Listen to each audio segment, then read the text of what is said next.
So I got to try on the new Black Bay 54. 2 or 3 days ago, I was thinking I haven't gone to my the AD where I bought my Black Bay 58, which is Lilliguist in Beckstead. It's in Tyson's Galleria outside of Washington, D.C.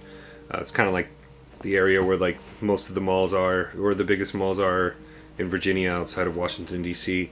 And so I go there, I'm thinking, let me go check it out, see if they have anything new, any of the new watches that were just announced in Watches and Wonders. So I go there and I try on a few watches, and the staff member that was helping me, she was very nice, and she said, well, I actually have the new Black Bay 54, but they were holding it for like another customer who had already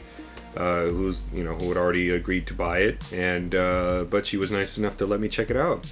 And so I tried it on, and I guess when she brought it out to me, and my first impressions is, man, that looks small. Once I put it on wrist, it did not feel as small. As you can see from my video that I'm probably playing right now, it does not feel as small as you would think. However, there are a couple of takeaways that I got from the experience. Number one, it is super thin. It is very comfortable to wear, obviously. I didn't have it on for too long. Obviously, it was spoken for. It was going to be sold to another customer, so I'm not going to just wear it for a while. So I got to try it on. I got to do a couple of wrist rolls on it, and I got to admit, it did surprise me how much bigger it felt on wrist. When I was looking at it and holding it in my hand, it didn't feel as big. But again, very well executed watch, I have to admit. And again, this is probably going to be a short video. I don't have a lot to say. I'm just saying that I think it's a cool watch. Overall, my opinion, is it something I'm considering buying? No, I don't think so. I got my Black Bay 58-925, which has the sterling silver case. Probably one of the more limited editions of the Black Bay 58 that exist.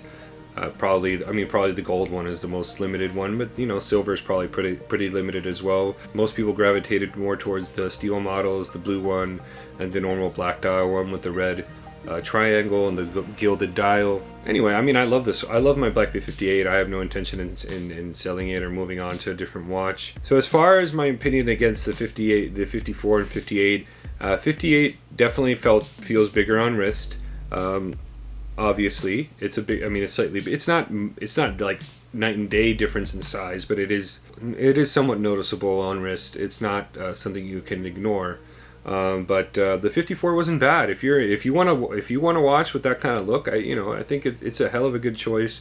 Price point's pretty good, and it is the hot new watch from Watches and Wonders. So you'll have somewhat of a conversation piece, let's say. But yeah, my opinion is it's a really cool watch. It feels a lot bigger on wrist than I thought, and I could pull it off, and I have it a 7.25 inch wrist, and I could probably wear it easily. But yeah, let me know if you have any questions about the watch. What do you think about it? Do you think it's too small? Are you going to consider buying the Black Bay 54? Leave a comment, and yeah, I'll see you in the next one.